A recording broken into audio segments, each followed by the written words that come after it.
అరసున్న కథా సంపుటి నుంచి రచయిత స్వాతి కుమారి బండ్లమూడి. కథా శీర్షిక ఇక్కడే ఉన్నందుకు.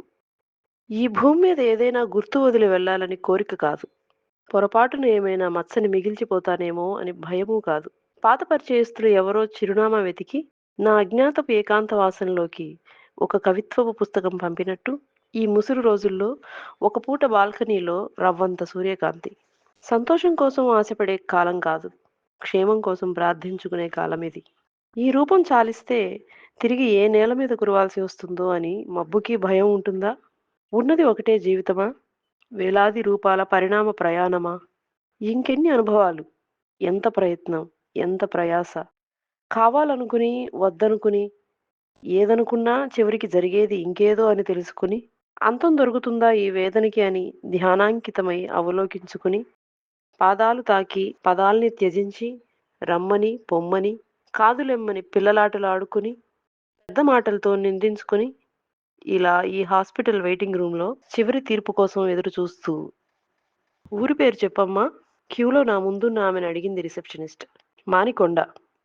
మీ ఊర్లో డాక్టర్ రఘురామ్ గారు తెలుసా? వాళ్ళ అమ్మాయి కాలేజీలో నా బెస్ట్ ఫ్రెండ్ అని చెప్పాలనిపించింది.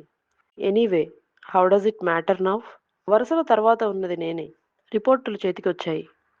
వాటిని చూసి డాక్టర్‌తో మాట్లాడాక కడగొట్టు ఆశ కూడా ఆరిపోయింది. ఆ రోజు మొదటిసారి చావు భయంతో ఏడ్చాను. మృత్యువు తర్వాత ఏముంటుందో తెలియని భయంతో.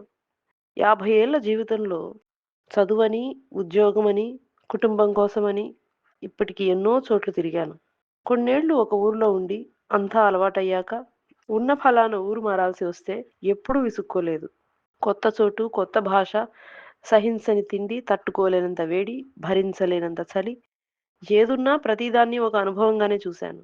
సిటీ అయినా, పల్లెటూరైనా, మారుమూల అడవైనా చాలా త్వరగానే అలవాటైపోయాను. కొత్త మనుషుల్ని స్నేహం చేసుకున్నాను. నేనెక్కడుంటే అక్కడే నాకో చిన్న ప్రపంచాన్ని సృష్టించుకున్నాను. కానీ సావు తర్వాత వెళ్ళబోయే చోటు ఏమిటో, అక్కడ ఎలా ఉంటుందో ఎవరూ చూసొచ్చి చెప్పిన వాళ్ళు లేరు. అక్కడ కూడా ఇలానే సర్దుకుపోగలనో లేదో.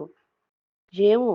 మరిగే నూనెలు, కత్తుల వంతెనలు, వైతరిణి ప్రవాహాలు నిజంగా ఉంటే, పాపపుణ్యాల లెక్కలను బట్టి ఏ దీనమైన పునర్జన్మో దాపురిస్తే, ఫియర్ ఈజ్ మిస్‌యూజ్డ్ ఇమాజినేషన్ అని ఇంతమందికి చెప్పి, ఇప్పుడు నేనే ఇంత భయంతో జీవితం అంతా ఒంటరితనం గురించి ఫిర్యాదు చేస్తూనే బతికాను.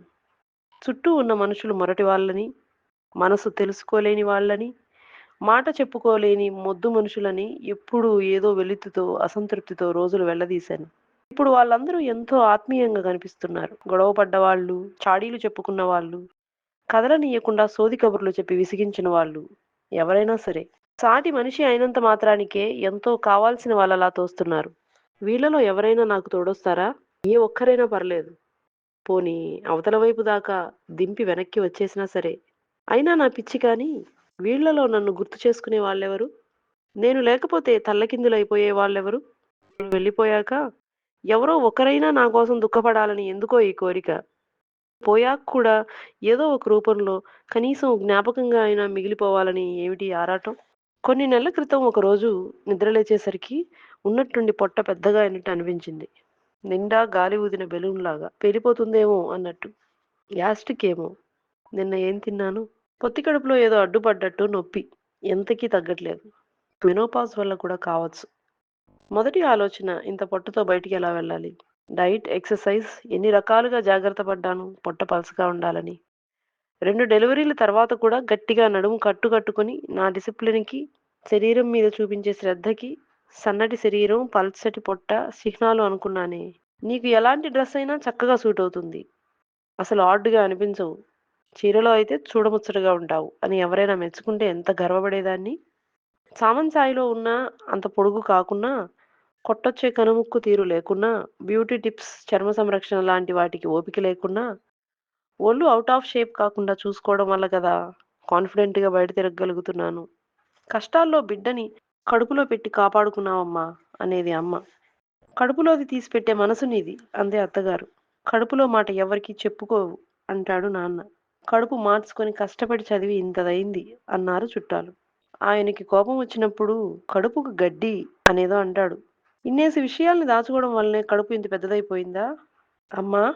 టెస్టులకి ఎందుకు వెళ్ళవు? భయమా? అన్నాడు చంటి. పోనీ కాలేజీకి సెలవు పెట్టి రానా? నాన్నకి చెప్పావా? అయ్యో! భయమెందుకు? ఏదైనా రోగం వస్తే బాగుండు.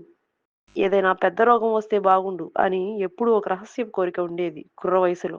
సినిమాల్లో హీరోయిన్‌కి క్యాన్సర్ అని తెలియగానే అందరూ ఆమెను ఒక దేవతలాగా చూడడం మొదలుపెడతారు. ఏ పని చెప్పరు. ప్రేమగా చూసుకుంటారు. కొన్నాళ్ళే అయితేనేం చాలా స్పెషల్ ట్రీట్‌మెంట్ దొరుకుతుంది కదా! ఎలాగూ చావు తప్పనప్పుడు ఏ యాక్సిడెంట్‌లోనో, హార్ట్ అటాక్‌తోనో నాకే తెలియకుండా పోయే కంటే, కొన్నాళ్ళు ప్రత్యేకమైన అభిమానాన్ని పొందుతూ బ్రతికి తర్వాత పోవచ్చు కదా అనుకునేదాన్ని. కాకపోతే ఈ నేరేషన్‌లో నేను పెద్దగా పట్టించుకోని విషయాలు ఏంటంటే, శారీరకంగా అనుభవించాల్సిన బాధ, నిజ జీవితంలో మనుషులు సినిమా మనుషుల్లాగా అతి ప్రేమ చూపించరనే వాస్తవం, అన్నిటికంటే ముఖ్యంగా సావు రాబోతుందని తెలిసినప్పుడు ఇంత భయం కలుగుతుందనే విషయం తెలియకపోవడం. తాతయ్య చివరి రోజుల్లో డెలీరియంలో ఎవ్వరిని గుర్తుపట్టలేని సమయంలో, "తాతయ్య నన్ను గుర్తుపట్టావా?" అని అడిగితే, నడిజావున మంచినీళ్ళకి లేచాను.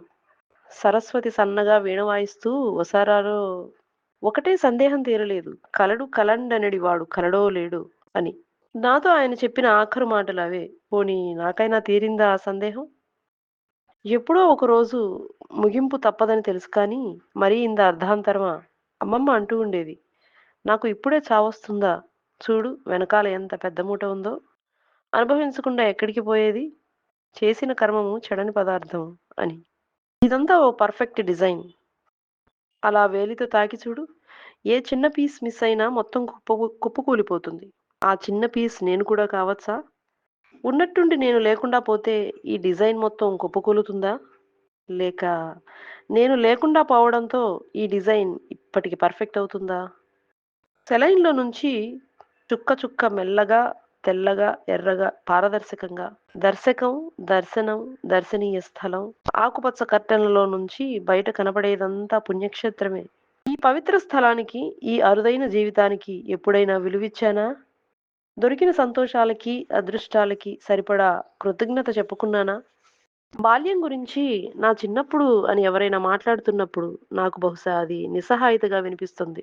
యవ్వనపు రోజుల్ని తలుచుకుంటే మోసిన బరువులు, ఈదేసిన బాధ్యతలు మాత్రమే జ్ఞప్తికి వస్తాయి.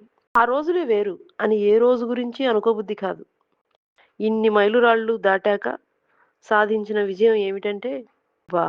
ఇదంతా ఈ క్షణంలో ముగిసిపోతే బావుండు అనిపించకపోవడం. అవసరం ఇంకా ఎవరికైనా ఉందేమో అని సందేహిస్తూ ఉండగానే, ఒక్కోసారి మన ప్రయత్నం ఏమీ లేకుండానే జీవితం మనల్ని వదిలేస్తుంది. బిగించిన తన గుప్పెళ్ళను తెరిచి. స్పృహలోకి వచ్చింది. ఇక భయం లేదు అంటున్నారు ఎవరో. ఎవరికి భయం లేదు? నాకుంది. కిటికీ బయట ఎర్రగా సంధ్య వారుస్తున్నారు. గంజి వార్చినట్టు. అయ్యో! గంజి వార్చకూడదు.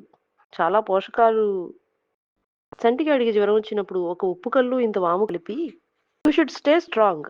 ఆయన చెవిలో ఎవరో రహస్యంగా అంటున్నారు. He always stayed strong. నా మాట గొణుక్కున్నట్టు బయటికి వస్తుంది. ఏదైనా ఇంకా కొన్ని రోజులే. ఇంటికి తీసుకెళ్ళొచ్చు. మరొక చెవిలో ఇంకొకరు. మహా అయితే ఇంకొన్ని రోజులు. ఎందుకు? కూని రాగాలు తీసుకుంటూ నేను చేసుకునే నా చేతి వంట నేనే ఇంకోసారి తినడానికా? దిల్ అభి భరా నహీ అని ఎవరితోనైనా బతిమాలించుకోవడానికా? రేపో మాపో లౌక్యం నేర్చుకుని అచ్చంగా మనుషుల్లా మారిపోయే పిల్లల పసితనాన్ని పునర్జీవించడానికా? కించిత్ మదుపానాసక్తమైన చిత్తభ్రమల మజ మళ్ళీ చవిచూడడానికా? మొహం మొత్తని మోహాల ఊబిలో జారి జారి పడి పడి లేచి పడుటకా? ప్రేమించుటకా? కామించబడుటకా? వార్తలు చదివి, ఆటలాడి, ఊర్లు తిరిగి, తిని, తాగి, తన అనుభూతి తనదిగాన సంపి, సంపబడి, వచించి, వంచించి, వేధించి, వధించి, ఆకలికి మాడి, అజ్ఞానంతో అలమటించి, అంతరాంతరాల్లో ఆక్రోశించి, అజ్ఞాతాల్లో అనంతంగా చావులాంటి బతుకులు బతికి, బతికిన కాలమంతా రోజుకో చావుగా చచ్చి, నిజాన్ని కోరి, నినాదాలిచ్చి, కొనియాడి, కొట్లాడి, సంఘర్షించి, సమీకరించి, ఒక అమలిన బాష్పమౌక్తికాన్ని ఆశించి, పరుల కోసమై రాల్సలేని ఒక్కగానొక్క హెచ్2ఓ కణానికై వగస చేతగానితనాన్ని మూర్తీభవించి, బిచ్చమెత్తి, దానమిచ్చి, మారిపోయి, మరచిపోయి, పోనిమ్మని క్షమించి, పోలేనని దేవిరించి, ఎన్ని రోజులు బతికినా ఇంతకంటే గొప్పగా చేసేది ఏదైనా ఉందా? అమ్మా ఏమైనా చెప్పాలా? సంటిగాడు పెద్దరికంలోకి వెళ్ళే మొదటి మాట అన్నాడు. నాన్నకి కోపమొస్తే కాసేపు ఊరుకో, తగ్గిపోతుంది. ఏమన్నా కావాలా? ఆయన దగ్గరికొచ్చాడు. ఆయన్ని ఈ మాట అడిగేవాళ్ళు ఇక ఉండరని దిగులు కళ్ళల్లో. సంటిగాడి మీద కోపమొస్తే కాసేపు ఊరుకో, తగ్గిపోతుంది. ఇంకా నా కోసం నాకేం కావాలి? సంజాయిషీతో మలినం కాని స్వచ్ఛమైన క్షమాపణ ఒక్కసారైనా నాకు నేను చెప్పుకునే శక్తి కావాలి. స్వస్తి.